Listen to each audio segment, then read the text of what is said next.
Hello, everybody, and welcome to another edition of the Bengal Tiger Podcast. I'm Matthew Brune, and today we're starting our opponent preview series here with Cole Pinkston of AuburnLive for On3, covers Auburn, obviously. Cole, how are you doing today? Man, I'm doing good. Ready to talk some football. Yeah, Recruiting season's in full swing. Let's talk a little football, man. yeah. Let's talk about the actual teams that are gonna be playing. I feel like that's overlooked at times Yeah, over the yeah. summer, whenever people are looking at the recruiting services. Um, but yeah, Auburn obviously the coaching change is where people start going from Brian Harsin to Hugh Freeze. We'll kind of put last year in a box, put it away. But I guess if you want to, kind of recap that season, you can. But what were your thoughts on, last season and then obviously the transition of Harsin to Freeze so far?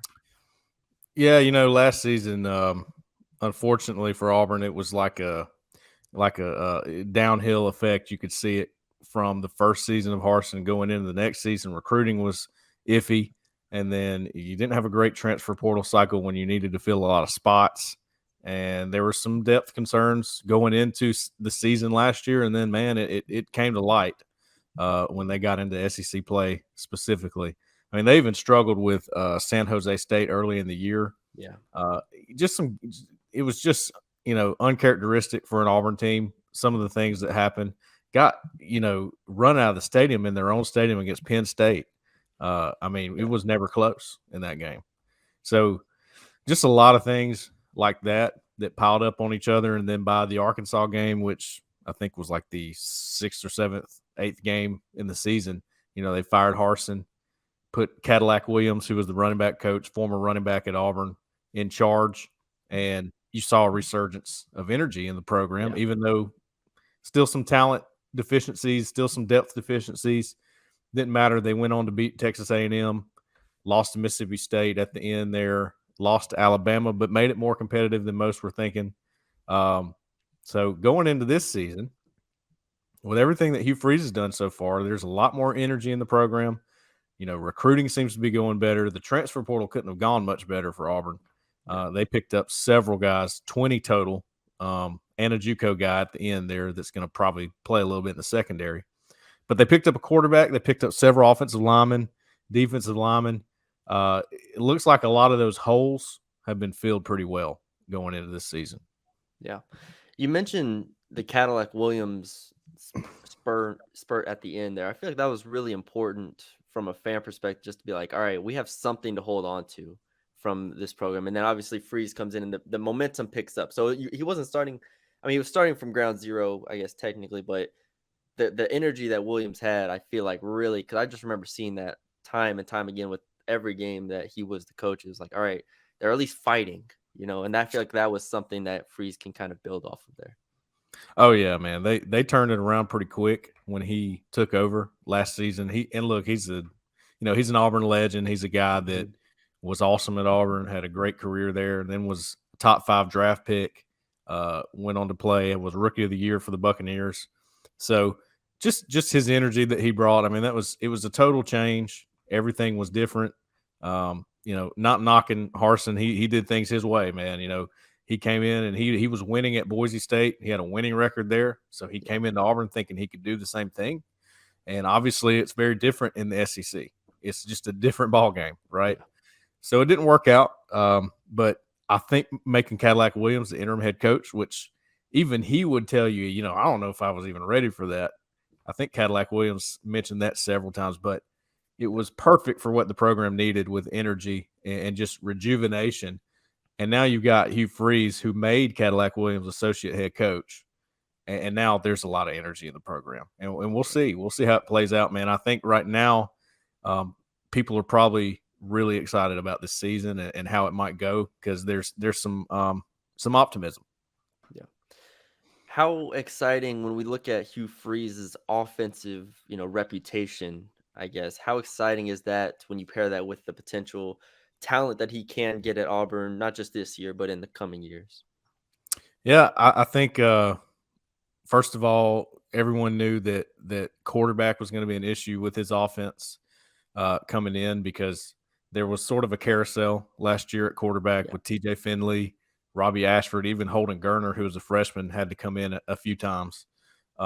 They eventually settled on Robbie Ashford. TJ Finley's no longer with the program. He's at Texas State now.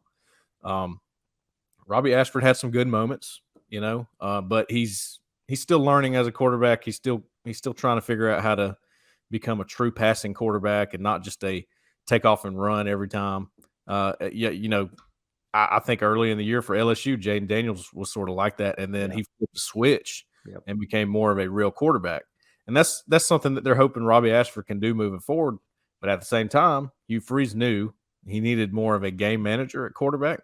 He went and got Peyton Thorne, transfer from Michigan State.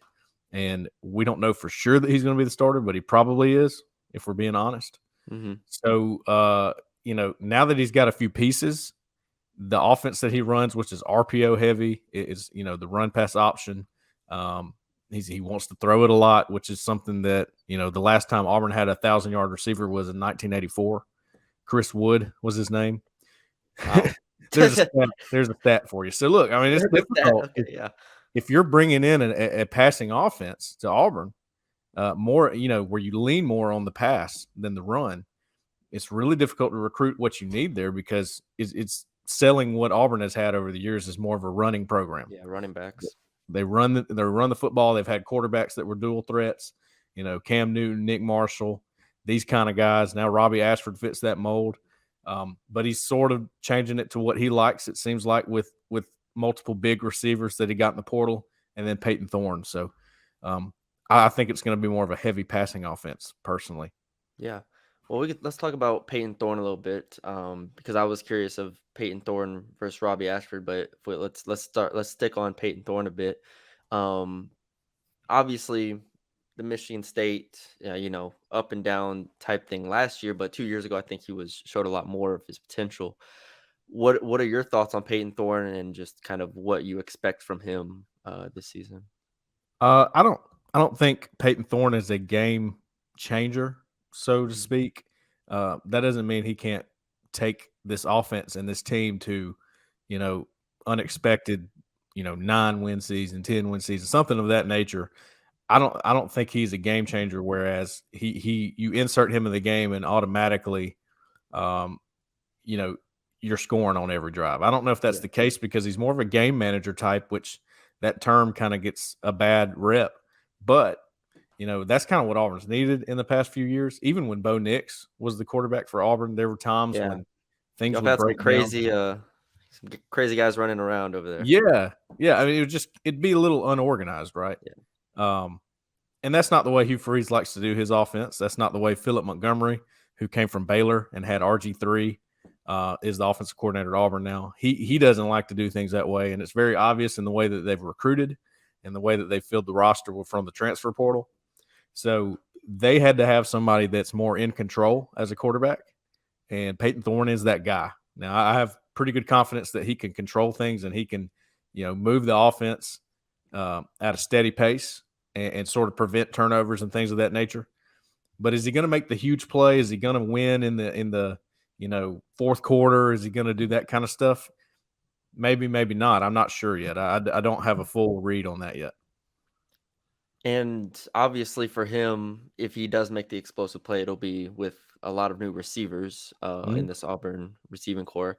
I will say, I told you before we started, I went to North Texas, so I'm very familiar with Jair Shorter and Larry Nixon on the other side of the ball.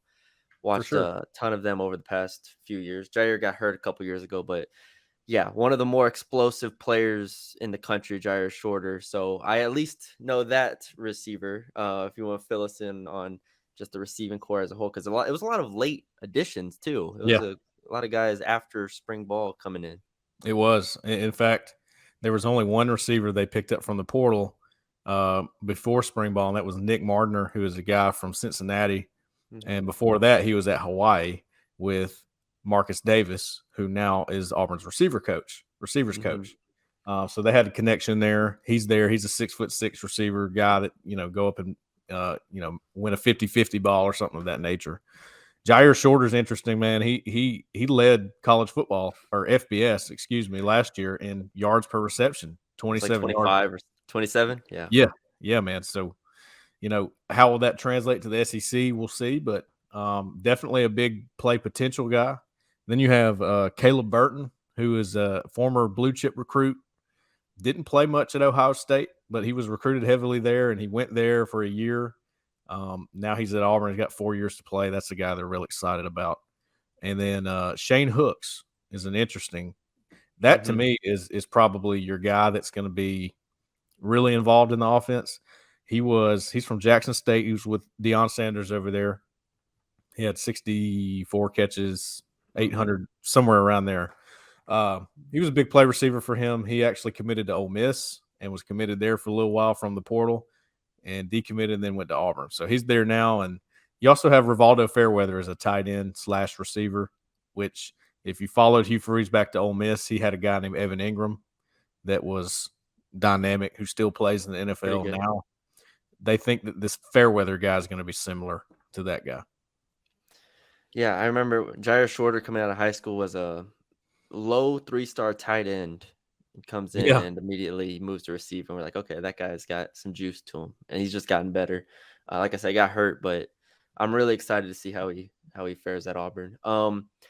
Last thing about the offense before we move on to defense, how does Jarquez Hunter fit in? Because he's an awesome running back, and obviously the past 2 years, he's been an awesome running back, but now it seems like, change at head coach, change at quarterback, change at receiver. Jarquez Hunter is the kind of the consistent there, but how do you think he factors in? Yeah, so that's what's interesting. I said that probably going to be leaning a little bit. If I had to put a percentage on it, maybe 55 pass, 45 run. I don't think it would go any higher than 60 pass run ratio, 60% pass. But the reason I say that is because you do have a very good running back room at Auburn right now. Number one, Jarquez Hunter. He was the backup to Tank Bigsby last year, but at times, he looked like the better back at times. He was really and Tank Bigsby's going to be fine in the NFL. There's nothing wrong with him, and he had a great career at Auburn. But Hunter may be just a little bit more dynamic. He's got some moves. He can break tackles, can do a lot of things. So they're very excited about him. They think he is, probably MVP level guy for the offense, which leads me to believe, look, they're going to lean on him pretty heavily too, as well as pass the ball. You also got some guys that were highly thought of behind him that can play too. Damari Alston was a 4-star recruit. Brian Batty is a guy that they got from the transfer portal that was a 1,000-yard rusher at USF last season. So got a couple of pieces there to run the football too. Yeah. Defensively, like I said, I know Larry Nixon, but and I've looked through the rest here, but I'll leave it to you to where you want to start defensively when it's looking at obviously new coordinator as well with Ron Roberts and just kind of the overhaul that they're doing there.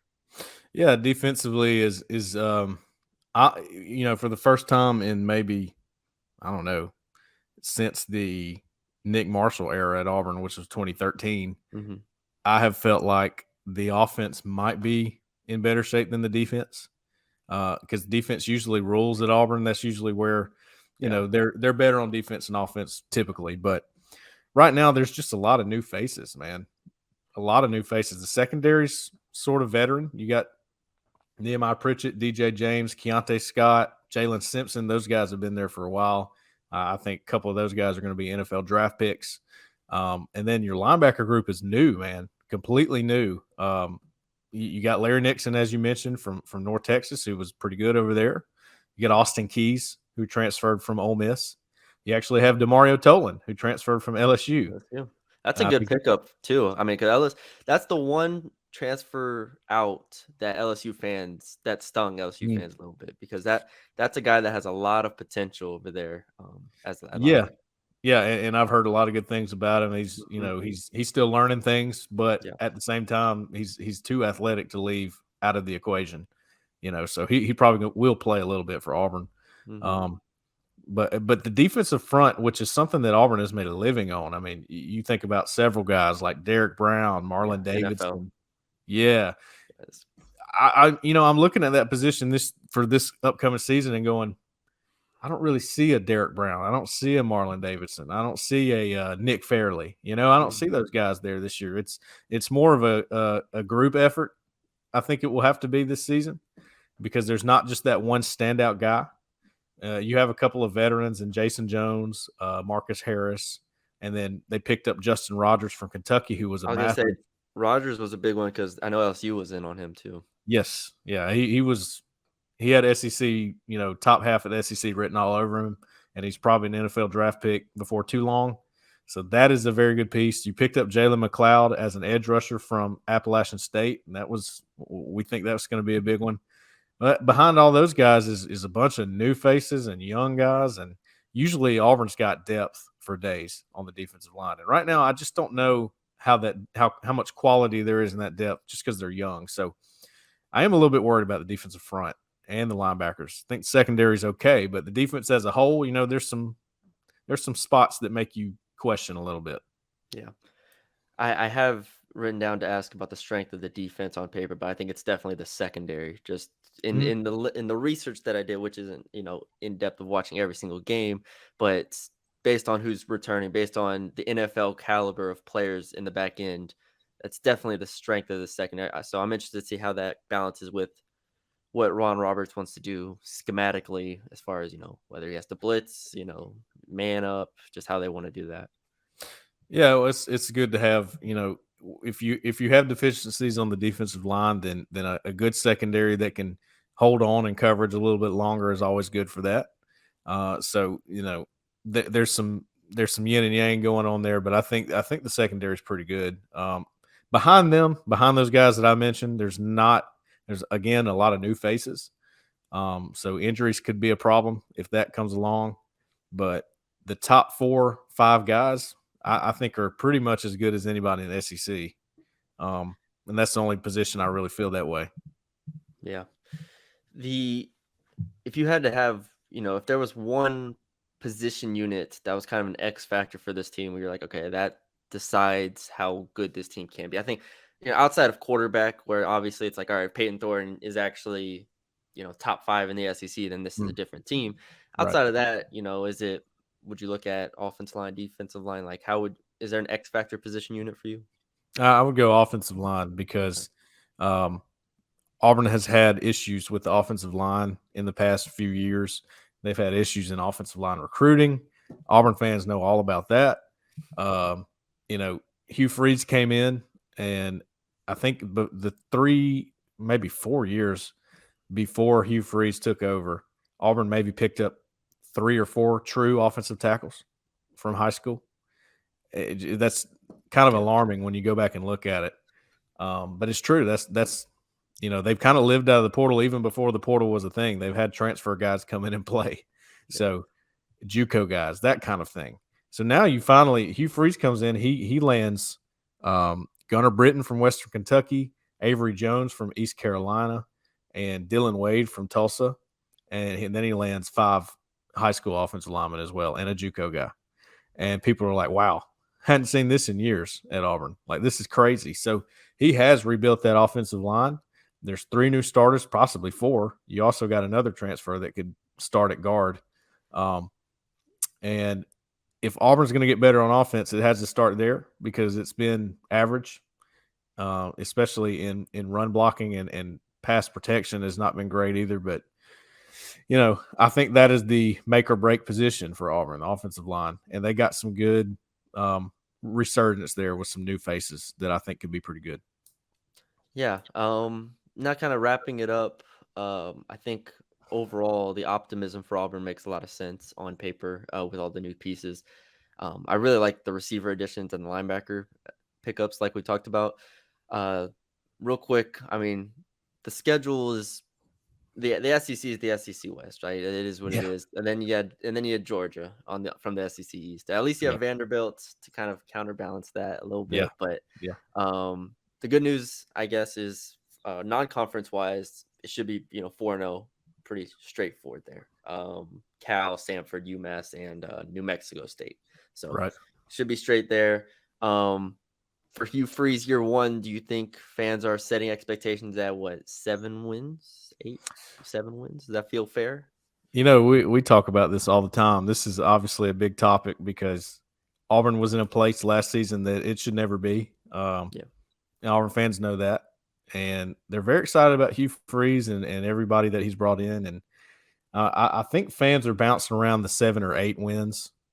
You have some that go, oh, 10, I can see 10. But realistically, 7 or 8 seems about right. And honestly, if you're winning, let's just say you win 8 games on that schedule. That would mean, because I think the national experts have pretty much narrowed it down to 6.5 is sort of the line for Auburn right now. So that would mean you beat somebody that you weren't expected to beat. You got Texas A&M, obviously, LSU, Ole Miss, Arkansas, Mississippi State, Vandy. You get Vandy on the schedule this year. That helps. Yeah. And then, of course, Georgia and Alabama. Yeah. So that's where you run into the buzzsaw. But, man, a couple of those toss-up games like Texas A&M, like Ole Miss, Yep. I feel like Auburn is going to have a real good chance to win those games. Mississippi State, too. Mississippi State, Vandy. I think you can get 4 SEC wins with those. Now, I'm a little bit – I try to be a realist on this, and I go, yeah, but if it's a toss-up game, it could easily go the other way, right? So you're flirting with disaster a little bit, because a lot of the games that are SEC games on your schedule are toss-up games. The only one you can really look at besides Vandy, like you said, is Mississippi State, and go, yeah, I think they probably win that one at home. Should win that one. So, yeah, I mean, you get the 4 non-conference, you get Vanderbilt. That's 5 right there. I think Mississippi State, Auburn should be in a good position there. Obviously, it's the middle of the season. We'll know where they are at that point. Right. But that's 6. And then, like you said, you're going to have to win 2 of A&M, Ole Miss, Arkansas. Probably. I mean, if you want – probably as those 2 out of those 3 to get to 8 wins, and 1 out of those 3 to get to 7. I mean, I think 7 or 8 wins is very doable, just on paper for this team. Look, as an outsider, obviously, looking in. Auburn plays in Baton Rouge this year, correct? Yeah, in Baton Rouge. So you probably are aware that until I guess it was 2021, Auburn had not won in Baton Rouge since 1999. And 2021 was the first time somehow, under the Brian Harsin era was when it happened. It was my first. Yeah, it was my first time. Obviously, first year at LSU, and that was the Bo Nix game, just running around. Yeah. See, Bo Nix had games like that though, where he was like unstoppable, and then other games he'd do the same thing, and it wouldn't work. So the inconsistency at quarterback is something Auburn's had in the last few years, and if they can fix that, that might be one of the keys to making this team better. Yeah. The good thing is you get a bye week after Georgia. So you get Georgia, then bye week, then you get to the rest. That's important, because the Georgia game is not, has not been good to Auburn here lately. It hasn't been good to anybody. No, you're right about that.